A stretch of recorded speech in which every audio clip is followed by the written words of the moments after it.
All right, everybody. All right, so my name is Ayaz Pathan. I have some letters behind my name, which are really, truly unimportant. First, I'd like to really just say that I appreciate the opportunity to be able to speak to all of you. I'll say of all of the places that I enjoy speaking, it's the college campuses that I think are really most important, and for a lot of reasons, but the most important being that it's usually the catalyst in history for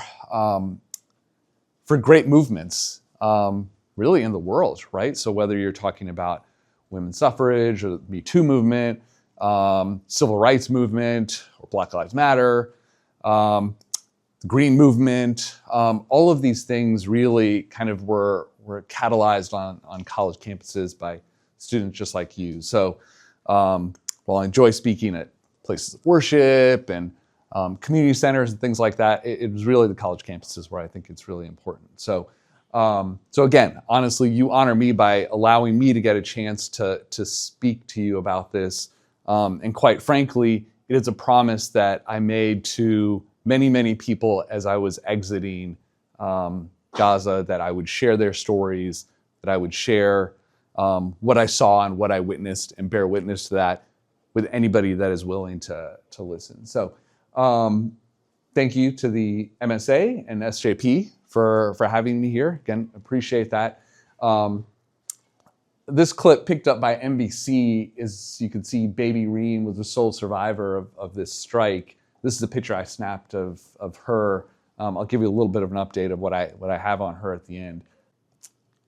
All right, so tonight, what am I gonna talk about? So what I really want to do is talk about what's been going on the past couple of years through the lens of a single shift. That is how I have the title of this talk, 700 Minutes in Gaza. And what that actually reflects is actually my last full day in Gaza, where I look back and happened to take a lot of pictures and started to timestamp them. And I noticed that it kind of added up to 700 minutes. And I thought, oh, I can probably talk about basically everything that I witnessed there in 3 weeks' time, being kind of on the ground through just a single shift. One of the things that I think is interesting is there's been about 20 ER board certified doctors since October 2024 till the ceasefire. And so what I'd like to tell people is that I'm not really unique in any way. But I will say that the experience is unique. And what I mean by that is that I had a chance to work in the hospital that I'm going to tell you more about in southern Gaza, but more importantly, I had the opportunity to go to northern Gaza at a time that it was not really an option for most NGOs and most groups because of basically because of the safety issue. It was a very different environment in northern Gaza at the time. And only a couple of groups were able to go, so I had that opportunity. I have no connection to this region of the world, truth be told. My family is originally from India. I was born in New York. I speak no real functional Arabic. Thankfully, the medical education in Gaza is in English, so the students would translate for me. I can communicate with the doctors pretty well. And the vast majority of the pictures you will see today are firsthand, including this one you see here, which was our greeting from the IDF. In a van of doctors from various nationalities, right? We had a French surgeon with us, a couple of Americans, an American nurse. What is interesting here, and feel free to ask me questions about any of the pictures you see. I think the group is small enough that we can probably entertain that as we go. What is not interesting is kind of the fact that they're pointing a mounted machine gun at me. What is more interesting are the trucks in the background. These are trucks that have already dropped off aid that are not allowed to exit. I will tell you that there are far more trucks on the opposite end waiting to go in that are loaded up. And it is unclear why they would just be sitting there many times for days and weeks. So to speak to a little bit of the experience in northern Gaza, which I'm not going to talk much about, this was a greeting one morning that we got. A lot of times this type of warning comes as leaflets dropped from planes. Sometimes it comes via SMS, text message. And this is, again, how we were greeted at 2 a.m. that, hey, this is what's going to go on. The hospital you're in is now considered an active military zone. And I asked the doctor who's from there, and I said, hey, like, what is the amount of time that we have to exit? And he says, well, you really have no time. You need to exit. And I said, okay, well, what are we going to do? And he said, well, we can't abandon the patient, so we wait and see what the hospital says. And I said, okay. Typically, once you get it, what are you typically looking at? And he said, sometimes it can be an hour, sometimes less. But he said, usually we wait till they drop the leaflets. This came by SMS text. And I said, okay, when they drop the leaflets by plane, what is that time period? And he told me that, well, you have maybe 10 minutes to get out at that time. And then he reassured me saying, sometimes they drop the bombs and then they drop the leaflets. And he said this very calmly because this is his life, right? This is not the first time he's gotten this. And after I left, certainly was not the last time. So needless to say, it is a situation which is chaotic, right? One of the things that I always tell people when they ask me, what was I surprised by? And I'll tell you the level of destruction is what it is. And I know that we've all seen pictures that are similar to the pictures that I've snapped here. But from the second I came in, I started taking pictures and it just got worse and worse in terms of the damage. And then obviously in northern Gaza, it was even worse than that. What was most stark to me is this is the Gaza that I know. This is the Gaza that they knew. And that was just kind of mind-blowing to me to see this level of just society and what it had been reduced to. All right, so the first question people ask me is about the call, right? Like, why did you decide to go? So I'll start with Muhammad Ali. And, Muhammad Ali is really a hero of mine. And I tell people frequently that it is the greatest man's hand I shook on this earth. And so a little bit of an inspiration to me. Obviously, I was a little kid when I did that. He's since passed. But this quote from him is something that I felt was very important. What I have done in this slideshow is throughout Gaza, I met some amazing people who I would even go as far as to say as rival Muhammad Ali in terms of inspiration. So I'll share some of those hero profiles with you. The second is just people, right? So the people you interact with, the people you're sitting beside now are really the reason that you do things, right? And hopefully great things, hopefully amazing things. And that is really true for myself. I'm most interested in this guy right here, if they're here. And my son, 9 years old, he's like, what are you doing with this guy? And I said, this guy is a menace to the University of Oregon, and I need to come and find him because he's like beating up people. And he said, this is tung tung, sahur, brain rot. And I'm like, you're saying a lot of words I don't understand, man. Just go to school and you need to study more. So, but yeah, I mean, I think that, you see a lot of pictures, hopefully maybe even see yourself here, and just realize that these are important moments in your life where you should be influencing each other, always pushing each other to do good. And then finally, up here on the left is actually something very important to me. You would hear about these school shootings, and I would think to myself that some of these like resource officers or police officers would take up a defensive position or delay in going in. And no judgment to them and sort of what they were going through in their mind or their decision making. But I thought to myself, like, the very next day when they woke up and they thought to themselves as they see the news of like what happened, like how many kids died, and they froze, right? They didn't act. Like how many of them would think to themselves, man, if I could just have that moment back, I would do it. And so I prayed when I saw that if my moment ever came, that I wouldn't freeze.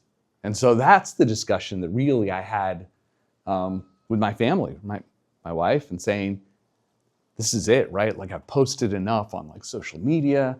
I've like spoken to friends and neighbors, and like, what are we doing, right? I even went through what I felt was like a little period of like lull where I was kind of tired of just posting and talking, and I said, I got to do something more. So this was my moment. So this is what I decided to do. So I'll introduce you to Elham. So she's one of the students that I worked with. I think she did a good job of summarizing her story, and unfortunately, her story is not unique. So every student, every person has stories very similar to what you're about to hear here. And this is just a short clip of what she gave me. We were 100 displaced persons in one room, not exceeding 2 meters by 3 meters. There is no food with any of us, except for a little, or even water. We slept at night hanging, standing from overcrowding. In the morning of the next day, we tried to get out. We tried to get out of school to our homes to eat or drink. The occupation intensed its pumping of us, and we couldn't get out. An hour later, everyone cried out, saying the occupation has advanced with tanks and bulldozers on us, and they will enter the school. The voices were loud and crying, and the shelling intensified around us. And my relative, a girl of no more than 15 years old, was wounded with shrapnel in her eye and uprooted her eye. We didn't find any medic or instrument for help, or even a place. We only stopped the long-running bleeding. We were saying goodbye to each other and asking for forgiveness. So the timestamps again. So 7:56 a.m. This is the morning. This is the quarters that we lived in, essentially. So we essentially lived in the hospital, right? There was no safe place to go. We were encouraged not to step outside of the hospital, and certainly not outside the hospital grounds. This picture is meaningful to me because these were some of the best like trauma surgeons, vascular surgeons, ER doctors, ICU nurses, pediatricians that I've really, quite frankly, ever worked with, all in a room like this that looks like camp, basically. 8:14 a.m. So this is at Nasser Hospital. This is the balcony of where the visiting doctors stay. And this is the view that you have. That QR code is to a video I talked at NC State University last year. And this picture is all I talked about. So for 45 minutes, I talked just about this picture. And I'll point out in just a minute why I was able to do that. So number one is you see displaced people that are sleeping on the grounds. They consider this a safer area, being close to a hospital. Right up here is the mass graves that they found at Nasser Hospital, where they found 300 bodies basically thrown in a mass grave. And this was after the IDF came into the area, raided the hospital, and you could tell that many of the deaths of those bodies were not natural, right? These were not just patients that passed away. These were like people wearing scrubs with their hands bound and things like that. Of course, human rights observers had no access, so they couldn't tell, couldn't figure out what really happened. Here, you actually see some smoke from a bombing, right? And that's common. I learned very quickly, you don't stop talking when there's a bombing, right? Like you hear the bomb, nobody stops talking because it's so commonplace, it's so regular. You only stop when maybe there's a F-15 that flies like right over the hospital, or it shakes the ground, because then you know it's close enough to the hospital, you're going to get casualties in. Ambulances, this is like several of them like destroyed and targeted, as we know. Over here is a line for like the funeral prayers, and there was a constant flow of that. This is a dialysis center. So those of you that are in medicine or know medicine, if you have kidney failure, you need to have dialysis. About 3 times a week is usually the right number. And what you notice is that is not bombed, it's actually burned. And what the soldiers did is they went in there and they specifically burned all of the dialysis machines. These types of deaths that happen due to the kidney failure patients that can't get dialysis are not considered in the Ministry of Health's register of like deaths that are due to basically trauma or bombing or anything like that. it's considered a secondary death, which is why most experts say that is way underestimated. 8:46 a.m. Nasser Hospital is kind of the scene here. You can kind of see what's going on outside. Some of these people waiting to be seen, but again, some of them are just trying to stay close to the hospital, just hoping that it's not as likely to be targeted. So I'll tell you a little bit about this hospital as we get started. So the hospital capacity running at 300%. This is pretty common in all of the Gaza hospitals, and the math makes sense where you went from an area which had about 36 functioning hospitals down to somewhere between 8 to 12.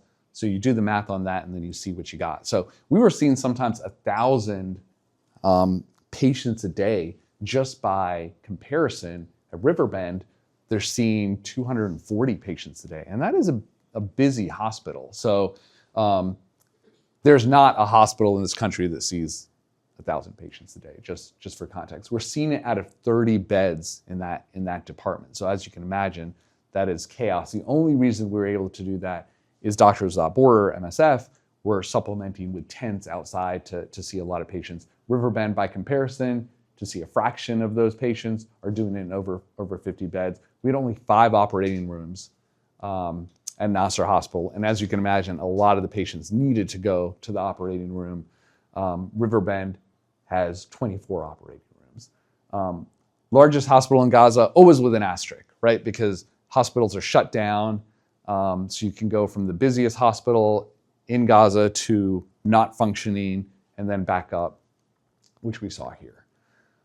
8:50 a.m. This is a heavy picture. This is the hallway where the trauma rooms are on the right at Nasser Hospital. And I frequently say that this hallway is filled with blood, sweat, or tears. And so this is the morning. It is tears after that first bombing or mass casualty incident of the day. And you have mothers hearing about the news, rushing to the hospital to see their children, their loved ones, and then being delivered the news. In the middle of the day, this hallway is just full of patients.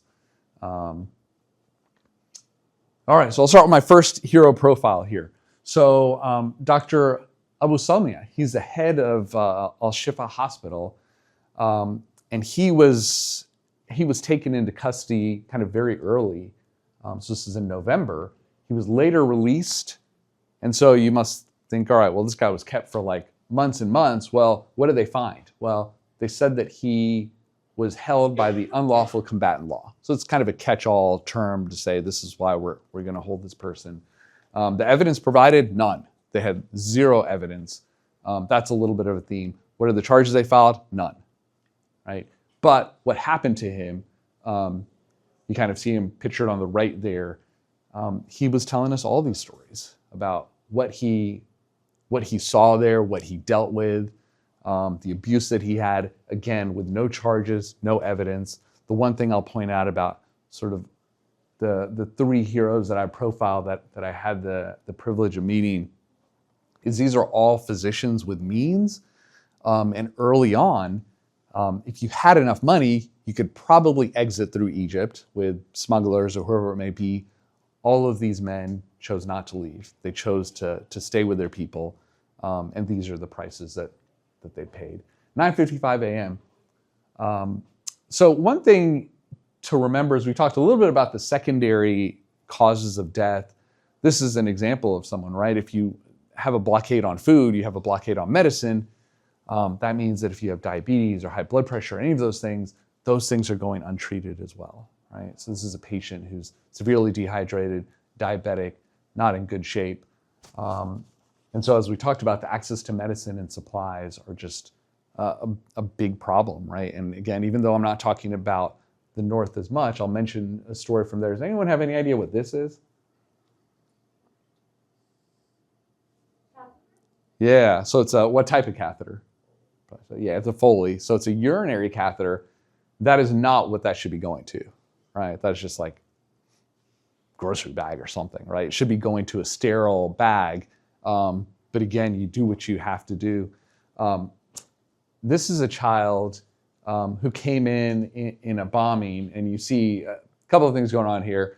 Don't worry here, he's not cutting into this child. He's actually writing on this child. And what he is writing is that my ultrasound was okay. Because in the chaos, it's easy to lose paper or whatever it may be. Somebody needs to pull this kid's shirt up in 5-10 minutes to examine it again and say, oh, okay, at this time, the ultrasound was okay. This kid does not need to go to the OR. My French surgeon that I mentioned came to me and said, hey, this kid's in a lot of pain, doesn't need to go to the operating room. Can you give him some morphine? And I had to tell him, I don't know what you have in the operating room here. I work in the ER. We don't have morphine in the ER. He's like, okay, no, let's see if we can get him something to get him more comfortable. And then on the right, you can just, I mean, this is just insane, right? I mean, you go to hospitals here and sometimes you see people in the hallway, but to see somebody outside just really tells you this is not a normal situation. So access to aid, we talked about some of the trucks there. What are the Israeli authorities talking about here? There's no restriction to humanitarian aid entering Gaza. There's no limits. What does the defense minister say? Says no humanitarian aid will enter. And actually, not only that, we're going to use it as a pressure lever to make sure that we can kind of coerce the population to do what we want. But here's the adjudicators, the 100+ international aid organizations who are actually trying to get stuff in. Every one of them will tell you the thought that there's no restriction or there's no limit is complete nonsense. It is a complete lie. 11:04 a.m. So I snapped this picture outside the front at Nasser Hospital.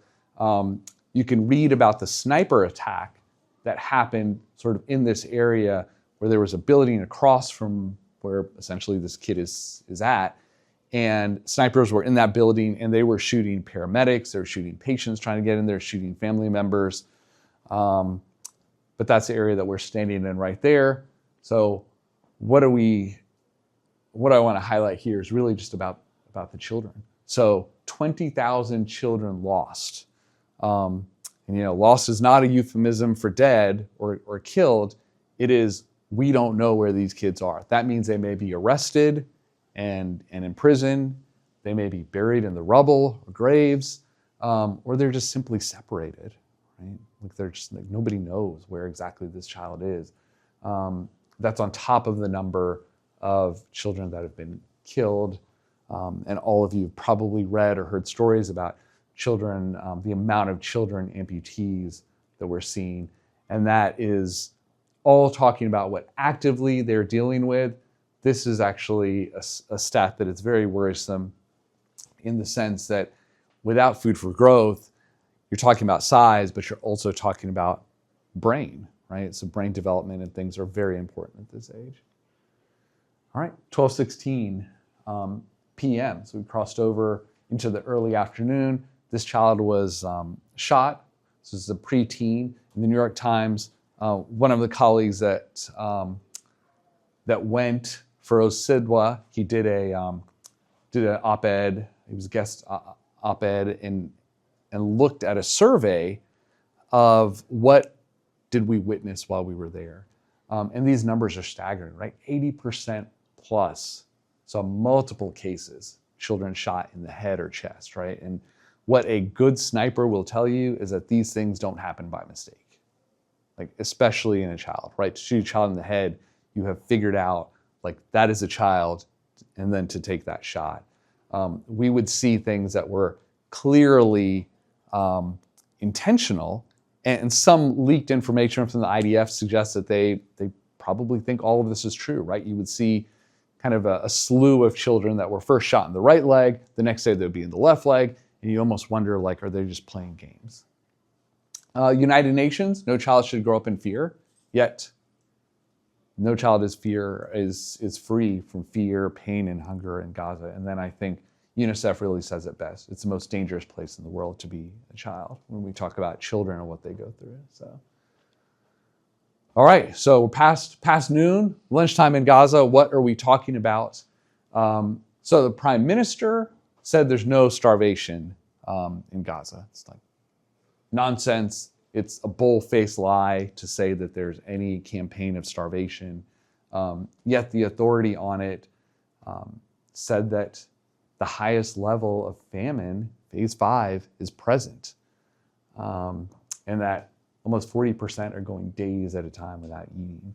And even now, since the ceasefire, my colleagues that I still talk to that are from there tell me that some of it is better, but it's still not what it should be. The stuff in the markets are extremely expensive.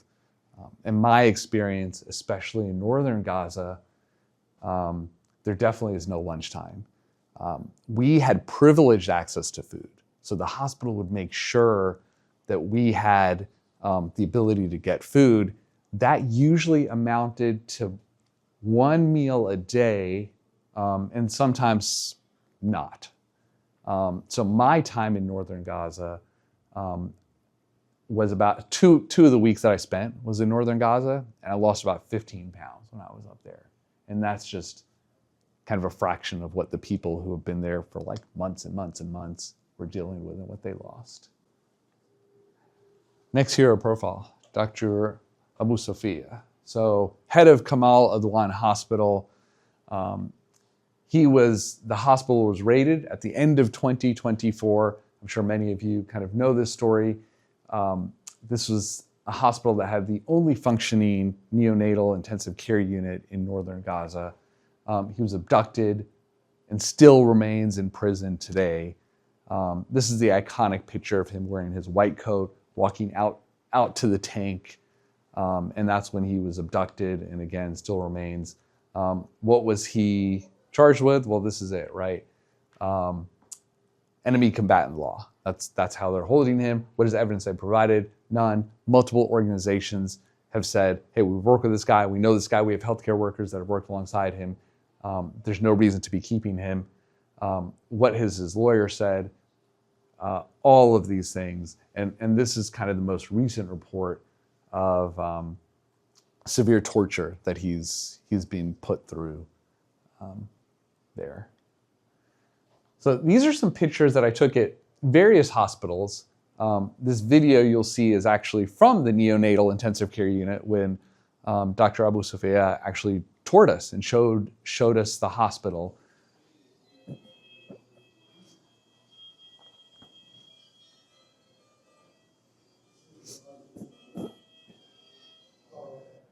So you can see really a hodgepodge of pictures, right? This is actually like rebuilt in one of the hospitals. And then there's still lots of areas that are sort of bombed out, and you can see where the drone attacks, this is like basically gunfire. But what I want to point out from these pictures is that this is across 3 different hospitals that I spent time in. And we essentially had unfettered access, right? We lived in the hospital. So while the local doctors would go back home, sometimes kilometers to go back to their tents just to see their family, we spent time in the hospital, most of the time working, but a lot of times kind of going around. So it begs the question, are hospitals used as military bases? This picture in the top right is actually from northern Gaza. And these kids figured out that I had stickers. So I was giving them stickers and I realized, oh, this is kind of dangerous because they're all coming to the window. I was like, come to the front. I go to the front of the hospital. Now that amount of kids that you see have now multiplied to like 100 kids out there. So I got 100 kids out there. The hospital security guard like comes up. He's like, this stupid American is causing like a riot. We get back in the hospital. The ER director comes to me. He's like, hey, I hear you got stickers. I'm like, yeah, here are my stickers. He takes the stickers from me. He's like, you're just causing problems in Gaza here. So he's like, go back to treating patients. Israeli Defense Forces basically are claiming that there are terror organizations in these hospitals, right? So what is the evidence? United Nations say it's vague. Amnesty International say it's no proof. And the New York Times has looked at the evidence, and none of this has conclusively shown anything. Most importantly, the healthcare workers who have worked there and lived in these hospitals, there are no assertions or no support to any of these claims, right? And what we know is that international humanitarian law says the burden of proof has to lie with the attacking force, right? You can't shoot first, ask questions last. You need to know what you're doing. All right, 12:43 p.m. So one of my favorite people that I went to Gaza with is Captain Willie Massey. So he was actually U.S. in the U.S. Air Force and the Nebraska National Guard as well. He's close to my heart for a lot of reasons, but one of which is that the Israelis did not allow us in for several days. Obviously, gave us no reason. So I spent time in Jordan with him, just talking with him and checking out some things. He's a critical care and emergency department nurse. He actually went to seminary school back home in Tanzania. He lives in Nebraska now to be a Catholic priest.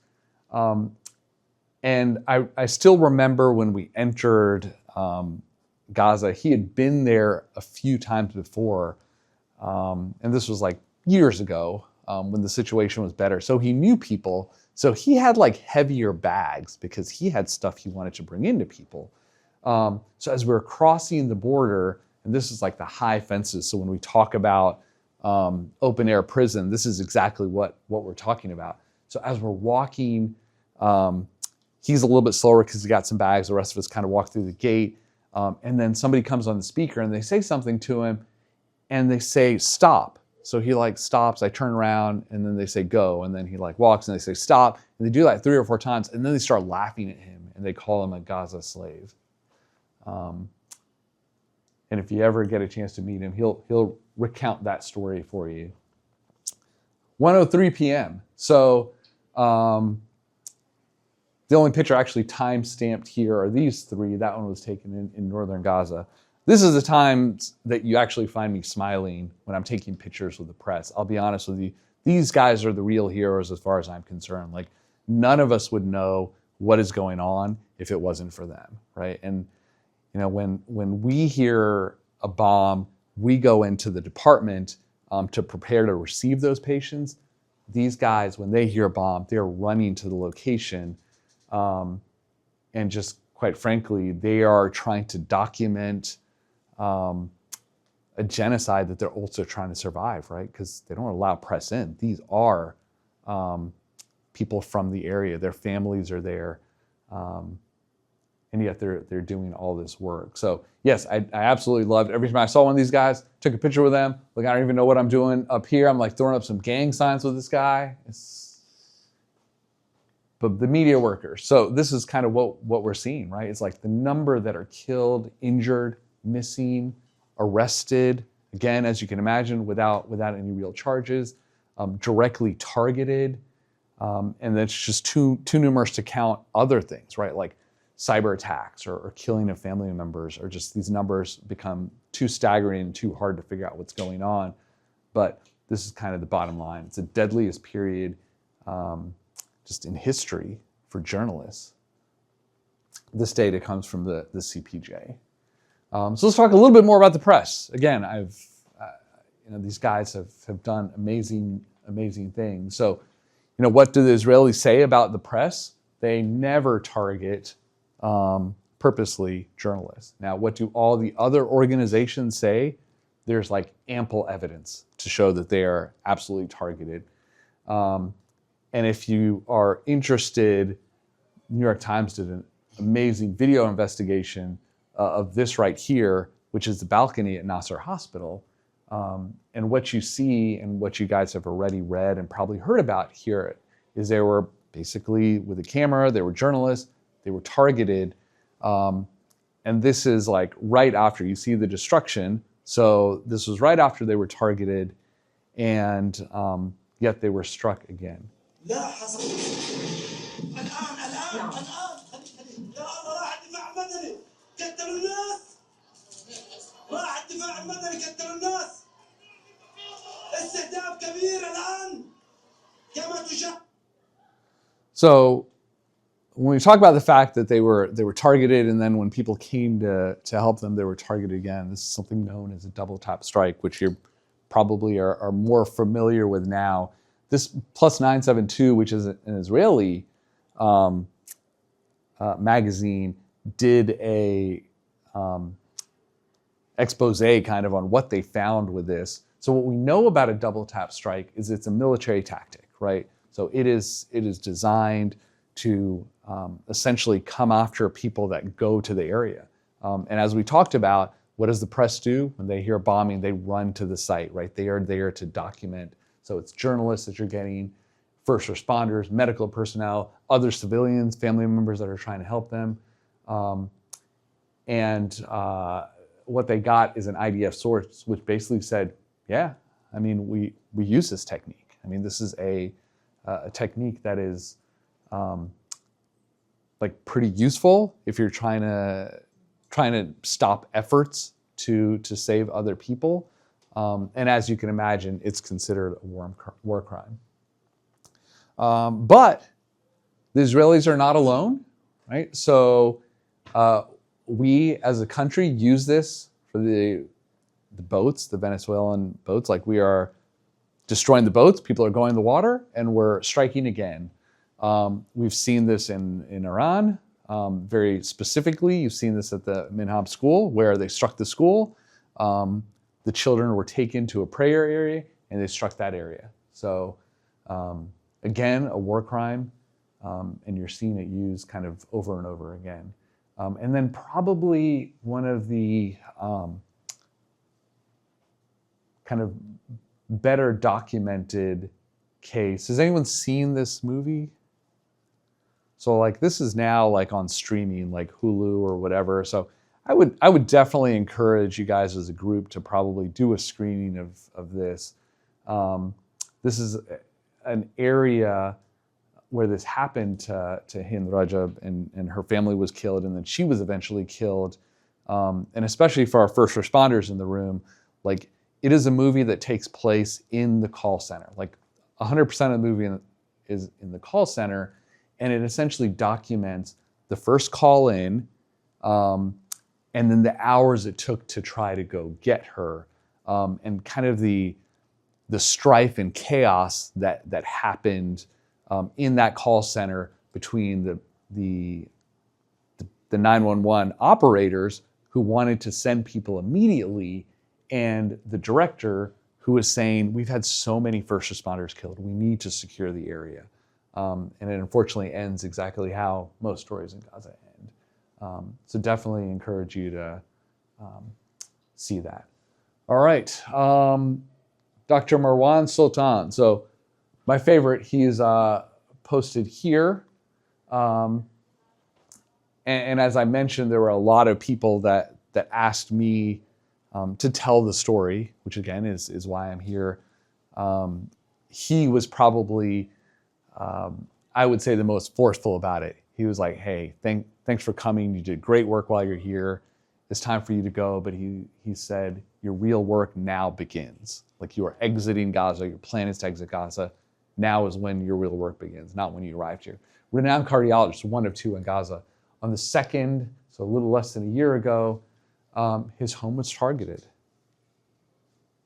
Killed him, his wife, his daughter, sister. And this hit hard. I was working in this hospital with this doctor, with Willie Massey, who had pictured earlier. And this is a guy who, again, even as a cardiologist, would come down to the ER when there were like mass casualties, and do what he can to help us and try to save lives. Unclear why he was targeted. They wouldn't even admit that they targeted him specifically, so they didn't use him by name. And this is a quote that I have personally am recounting, that he told us that and this is a hospital that had been raided in the past. He said, I told them if they want to come in any day of the week, like, just come in. Like, we're just running hospital operations here. We're doing nothing else. And this is the hospital I did spend the most time in. And again, walked this entire hospital. So clearly there was no evidence that anything but hospital operations was going on. And then I think his 17-year-old son summed it up best. He was just a doctor. So attack on healthcare workers. This is a kind of a zoomed in picture of some of the destroyed ambulances. What does the IDF spokesperson say? Well, as you can expect, they're not intentionally targeting anybody, certainly not targeting healthcare workers. The Associated Press has documented this time and time again, that disproportionately healthcare workers are killed. Multiple organizations say that there's absolutely targeting.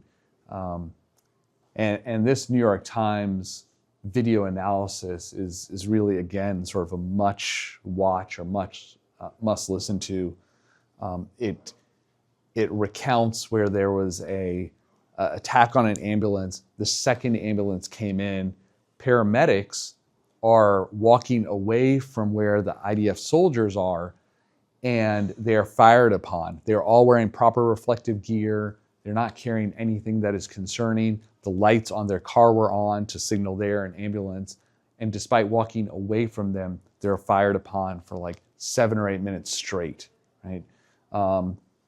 And so the New York Times did a great job of taking the audio that they had of somebody who was trying to record, one of the paramedics was trying to record, and doing an analysis of where that gunfire was coming from.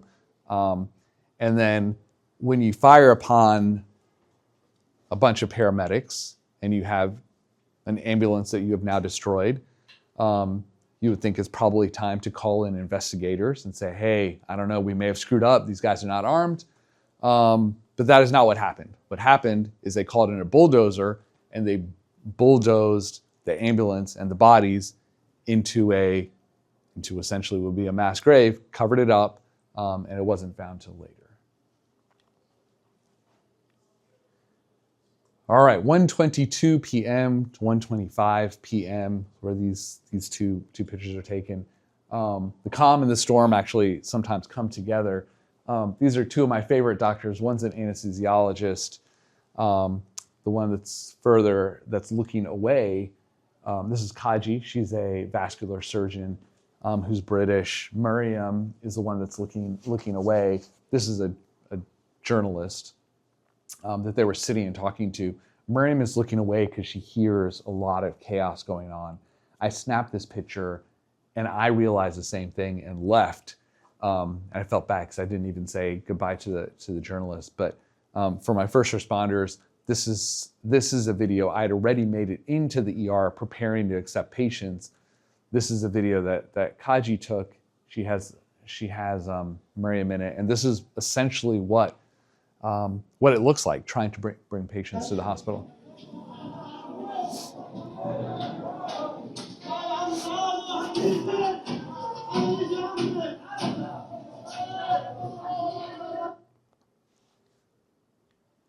All right, so more pictures here. So some of these are graphics. I just wanted to at least point that out. So I have 6 pictures here, which really kind of document what it is that happened in this mass casualty incident.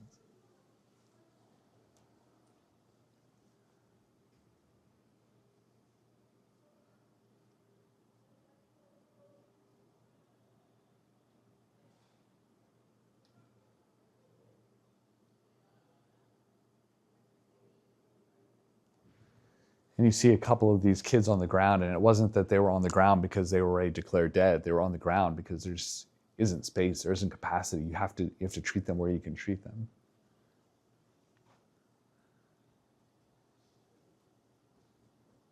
(2:34 p.m.)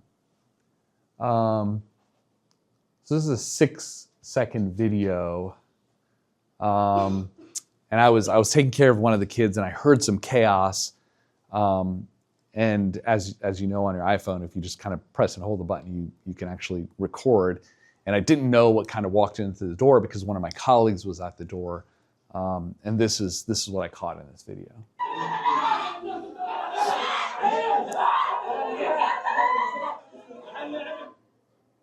So this is a mother who came in with her child and was essentially told, your child's not alive. Right? Your child is already dead. So you can imagine she's coming in with her child with all the hopes in the world that we can save her child. And so she's delivered this in the moment. And I think a lot about this. And what I've concluded is that this child actually is blessed. And the reason I say that is of all of the children I saw in Gaza that were killed, this is the only one that I saw come in with a parent. Like every other child, and maybe their parent was okay. Maybe they caught them in the operating room a few hours later when they were able to like collect themselves and come in. But this is the only child that had the opportunity to die with their mother next to them. And so that I consider a blessing. All right, let's look at the data. So we're at the University of Oregon. You guys believe in research and peer-reviewed type of stuff. So that's what we should look at. This is obviously a lot of data here. Here's the too long didn't read. It's a collection of 14 peer-reviewed studies. What I pointed out already is that the death tolls are certainly like far less than what they really are. I think this third point is just staggering, right? To basically in 12 months be able to drop the life expectancy of an entire population by 30 years, right? I mean, it's just unthinkable, really. It really highlights sort of what has gone on. And the indirect mortality, you know, some of the stuff I talked about with dialysis and things like that, diabetes, all these things that are untreated and are dying because of a result of blockades and things like that. It rivals actual direct deaths, right? The actual bombings. And the health system, the healthcare system collapse is just sort of a major driver, right? You have, again, as I talked about, 36 hospitals that existed to begin with. You've taken that down to a third. I mean, in this country, if you close down a rural hospital, we know that mortality rises. Now talk about if we were to drop like 2/3 of the hospitals in this country, you know, and forget about like bombing. I'm just saying, just cut out that number of hospitals, you would see a lot more deaths. All right, so civilian casualties. That picture in the top right is obviously a child. And I remember Willie told me that this was the first time that he felt like brain matter like on his hand when he like was helping kind of tie up this child in that sheet. It unfortunately wasn't the last time that he felt it in his time in Gaza. IDF spokesperson, they do not intentionally target civilians. All right, what does the Prime Minister say? Do not intentionally kill civilians. That sounds like a good policy. We appreciate it. What do the legislative members say? Well, they say that every child, every baby is an enemy, right? We will not leave a single Gazan child there. And then what does Tali Gottlieb say? Everyone is responsible. I mean, this is the definition of collective punishment. Everyone is responsible. We don't have to give them a crumb or a grain, right? And she's ready to be quoted all over the world. Me and kind of, I would say almost all of my healthcare colleagues, which probably that were there during this time, that are now in the US, probably like are in the number of about 200. I will tell you that every one of us has testified to what we've seen to the International Criminal Court. So Tali will be quoted, and she probably will be quoted at The Hague, and I look forward to that trial one day. What does the IDF statistics show? These are obviously leaked statistics because they don't want you to know this, but it's exactly what we do know, that the vast majority of people killed are just classified as civilians. That's all they are. They're not combatants. And then when you talk about who's in prison, I mean, you know, I mentioned 2 of the doctors that were in prison or one currently in prison. As you can imagine, you know, they may be claiming that they're being held under enemy combatant laws, but even their own statistics show that it's just a fraction of who they're holding. Genocide. So this is interesting. Since I've been back, I've evolved on this. So I used to not use the term genocide. And part of the reason why is that like I worry about credibility, right? That like, hey, I'm just explaining what I saw and what I witnessed. And so I don't want to throw around terms because I can't speak to sort of the depth of the work. That is for the journalists and the researchers and whatnot. But now there's no way I can talk and not use the word genocide. That would cause me to lose credibility. And the reason why is right here, right? Israeli-based organizations, multiple have called it a genocide. Countries that have declared or endorsing the designation. There are many international NGOs, several. More importantly, you guys saw this last year, the International Association of Genocide Scholars have a resolution affirming that this is a genocide. And then shortly after, an independent United Nations inquiry came up with essentially the same conclusion, that the vast majority of the actual definitions are carried out. This is a genocide by any stretch of the imagination. 7:02 p.m., I came back out. I mean, you could tell a lot was going on. And I don't have a lot. You saw the pictures in the video that I did have. As you can imagine, there was a lot of work where there was no time for pictures. I came back out to see the journalist because I literally just ran and didn't say goodbye. I said, oh, let me say goodbye because I potentially was going to leave Gaza the next day. Now, I had said that 4 or 5 times and was denied by the Israelis to leave, but it actually turned out to be true that we did leave the next day. So I came back to say goodbye, and here he is, kind of live video streaming all the stuff that we just saw. So I didn't get to formally say goodbye to him. I thought a lot about this slide in particular. Those of you that use WhatsApp kind of know this is a WhatsApp message. And these are personal messages. And even as recently as today, I've exchanged WhatsApp messages with students or doctors that I worked with there and stay in touch. And I've learned to ask this question this way. So how are you? How are the conditions? So my Muslim Student Association students can answer this question. Why is it that I add the second part of this question? Why do I not just say, how are you? What do you think their response is when I say, how are you? Alhamdulillah, that's it, right? Yeah, alhamdulillah, God is good. Like they're like, that is universally the response, right? Like, and it blows your mind. So I can't ask that question. I have to ask, how are the conditions to get the answers that I get? And I'll tell you that none of them ever ask me for anything. But like I think what I do give them is the ability to kind of say, like, what are their conditions? What are they dealing with? And I'm somebody who usually has words, who has the ability to like say something, hopefully that is like helpful to people or useful to people. And never have I gotten just so many messages that I don't know what to say. Right? I mean, there's like no words that I think in response to these that would be helpful. And this is just, again, just a small part of the messages that I get. 7:36 p.m. This is exactly 700 minutes later. And just as it began, it ends, right?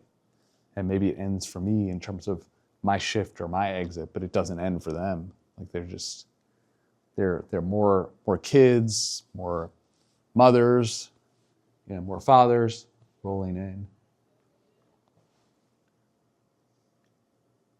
Baby Reem, I promised an update on Baby Reem here. So I did kind of lose track of Baby Reem, so I have not, the NBC reporter is not able to really give me any more updates, but some of you have seen this acronym, WCNSF, Wounded Child, No Surviving Family. It is so common to have this, right? To have children come in and they just have nobody. Their parents are killed, their siblings are killed.